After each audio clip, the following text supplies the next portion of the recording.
All right, this is Josh, Super Chronics. I'm sitting here at the airport in Vegas with Mike Brown. He is a CFA, that's a Chartered Financial Analyst, Cannabis Free Agent. Yes. Haha, love that.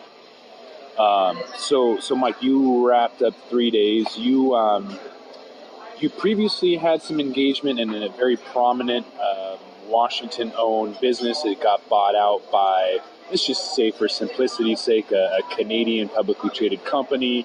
And now you were in Vegas, looking around for your next opportunity. Where are you at? How'd it go? What were you doing? Talk to me. The show was amazing. It's my third year going to MJ Biz. I just sort of see the scale and the size. I mean, the industry is emerging with the potential that everyone anticipated. It's emerging as a real industry. I mean, 3 years ago, all the floors and the exhibit booths were in small conference rooms, and we're now in a major exhibit hall at the Rio. It was at a hotel. There were several conference rooms, and if you didn't remember which room you were in, it was easy to forget. And now we're in the major convention hall. It's a legitimate industry, and just to sort of see that there's a palpable enthusiasm for what's emerging, not only on the cannabis marijuana side, but the CBD side. I mean, with the Farm Bill projected to pass with the Hemp Act in it as early as January, I mean, there's a palpable buzz about CBD as its own standalone industry, or hemp being its standalone industry as big or bigger. And to see the enthusiasm for both of those derivatives of the cannabis plant is exciting to see. Just year over year, there was maybe 600 vendors last year, 1,000 this year, 18,000 attendees last year, 25,000 this year. And 10,000 2 years ago. Right. And so we're in a different room at the same convention, the Las Vegas Convention Center. So they've thrown us into the adult area. Yeah. You were there, all 3 days? All 3 days. All right. Do you have anything niche, neat, new, or exciting that you saw and you need to share? I mean, a lot of people that talk, I'm a consumer products guy, that's my background, doing sales, marketing, and go-to-market strategy and product innovation in the beer business for a long time, and most recently in the cannabis space for the edibles. Everyone's been talking about beverage, especially with the investment interest that's happening north of the border in Canada with Constellation Brands and Diageo, and they own Corona. There was a $4.5 billion injection. The Canopy. Right. And so a lot of people have been wondering, what is the form factor for liquid refreshment or beverage that's going to take place? And I saw something that I thought could be it. Two routes, a can of beer.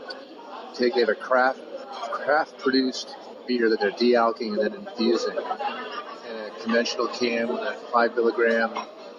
They're boasting that they have, I don't know if I haven't tried it myself, but they're boasting a quick time to onset that's comparable to the experience that you have when drinking alcohol. And if they had that nailed, I think they're really onto something. That was, for me, from a consumer product side, was one of the more exciting things that I've seen. And I think from a customer validation standpoint, that was one of the busiest booths. Now, granted, they had one of the biggest presence there with the 20 by 30 space. Yeah. And but there are a lot of big booths that don't fill their space, and they were full. There are not many booths that offer sampling. That's true. They did have a lot of taps, handles, and product sampling. But I mean, that just kind of proves that's a product concept, proof of concept. So obviously it was popular. Well, I think, cannabis is being disruptive to the alcohol beverage space. That's why you have all these world mega brands that are trying to figure out how to get dip their toe in the pool. And I think that was the first time like infused sodas. I don't think people want to drink soda. But if you can do a can of beer that actually tastes like a good beer and has the same time to onset effect and replaces alcohol, that could be just the disruptor that Constellation and Diageo and those big brewers are worried about and looking to invest in. That's fascinating. So I've seen some, being in Seattle where we like our coffee, however, there's absolutely zero presence in all of Washington that offers a turnkey product, meaning you can go in, you can buy a coffee and walk out. they have K-Cups versus 3 hours away in Portland, Oregon, they have mochas and cold brew and infused coffee options left and right, and they are always sold out. Yeah. So clearly there's a demand for coffee infusion and beer. G Pharma has a Rebel Coast based out of California that is a wine infused I've seen the one, option. Didn't have nearly the fanfare. Yeah. And so curious of what other so soda. Headset had a great industry report came out. Yeah, did you see their headset panel that Cy spoke to?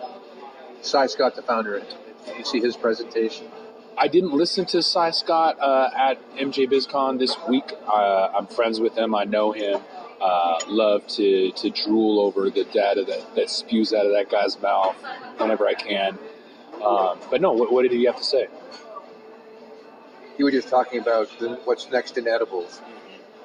And what's interesting is brand is important, but brand still hasn't emerged yet. So I'll be curious. That's my biggest takeaway is who's going to be the disruptor that's going to break through the clutter and establish a real brand. Because I do believe that's a phenomenal topic because branding is all the rage right now, and people think that their brand means something. However, private labeling is drawing a lot of revenue, and revenue is what's attracting the big acquisition, M&A mergers. So you're saying that branding is just starting to kind of come out. I think it's a nascent industry, and it's a nascent stage. The heavy user is the person who's fueling the tills at the register initially, but I think looking forward to what the future has, where the growth opportunity is to bring the welcome back potter or the cannabis curious consumer into the fold. And that consumer is going to look for brand. They're going to want something they can trust. And that's what branding is about. And even though in surveys, when asked if brand matters, I think consumers don't like to admit they're being marketed to. They tend to shy away from marketing, but they despite that, they do look for things that they adopt, that they trust. And that's the basis of branding. And I think that's yet to emerge.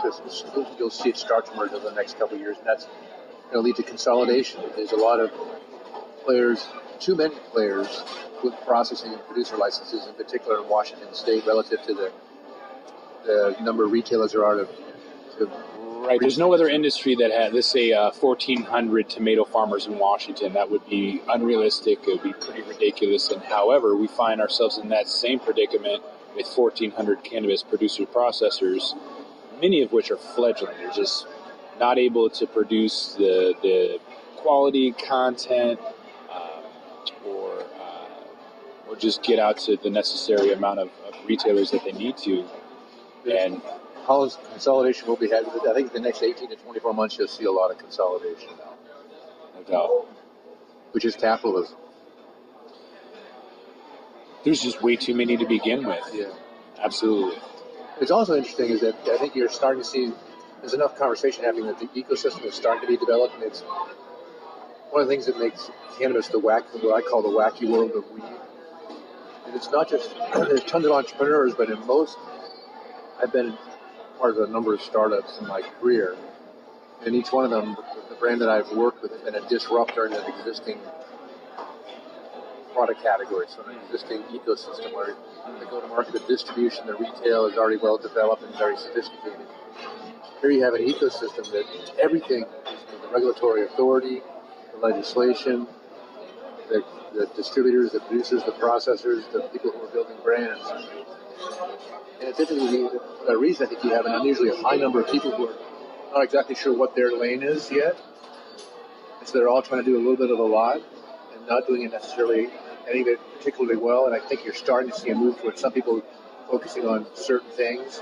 And that's going to be the paradigm that will really catapult the industry towards brands and make it have a shape more like other consumer product markets. More focus is what you're saying. Too many people are doing the shotgun approach where they think they can infuse everything, but they don't really have a focus.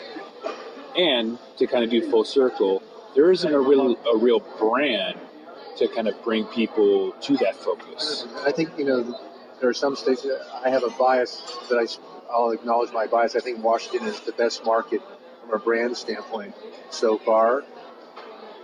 And I think in Colorado, as an example, because you can be fully vertically oriented, that that's a position that people see as an advantage from controlling market, but you don't do anything exceptionally well. It's hard to be a good retailer, a good cultivator, a good processor, a good producer, and a good brand builder. So I think that's one of the reasons I think Washington has some better product and better brands, because it has people that are focusing on that, because they're not being distracted with trying to figure out how to be a good retailer and a cultivator and a brand builder. I think that's really hard. So a lot of people are focusing on beverages because it's almost FOMO, that fear of missing out on that corporate capital is kind of drawing people into a focus. Is that good or bad? Are they chasing money, or are they really driving their passion and their expertise? I think with the exception of a few growers, except for the flower side, I think people in edibles, in general, whether it's beverage, baked goods, are all chasing an opportunity. They believe in the product. Many of them, or some number of them, certainly believe in the product that they're creating and are prideful around that. But you've yet to see. I think that one of the marketing opportunities in the future is, I think flower has a story to tell that it's yet to be told. You haven't seen, like with beer, people talk about hops and the variety of the hops and the source of the hops, the source of origin of the ingredients. If you look at the Natural Food Channel, people are very aware of the certification, but there's also not only certifications like organic, non-GMO, and gluten-free, but they're also very in tune to the company and the story of the founding of the company and the culture of the company. That's yet to emerge in this industry, because so many people are chasing an opportunity and haven't evolved their brands, and that's where brand will come to play, I think. So is it good or it's bad? I mean, I think everyone's in this to make money. So you're saying that the cannabis industry is maturing to the point where it's normal, like any other. I think it will become normal, like any other consumer products industry. And initially, there were a lot of people who got into it because they're pot friendly, and they're like, "Dude, I can make money selling pot legally." I think that's a lot of the initial enthusiasm. So I'm kind of fascinated by the turnaround. There's not many people who have a successful exit like you've had with this amazing edible company in Seattle, in a professional arena. And so what's next for you?